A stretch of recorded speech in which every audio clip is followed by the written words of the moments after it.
How to fix this copy of Microsoft Office is not activated.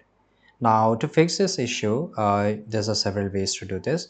Now close all the Microsoft Office application which is running in the background, or if you're using it, close it right now.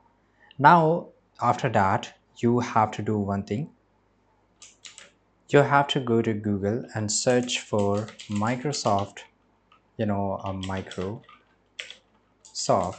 Office subscription, right? And just open it up.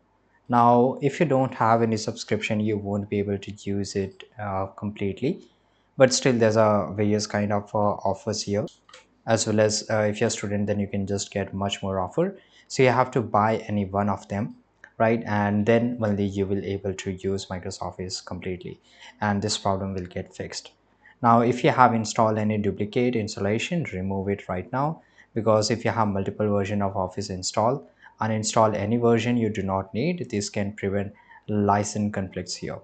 Now once everything is done, right, so here you can just go anywhere and right click on it and click on run as administrator. Click on yes, and now it will work perfectly fine. So this is how you can do this. Thanks for watching this video. Subscribe.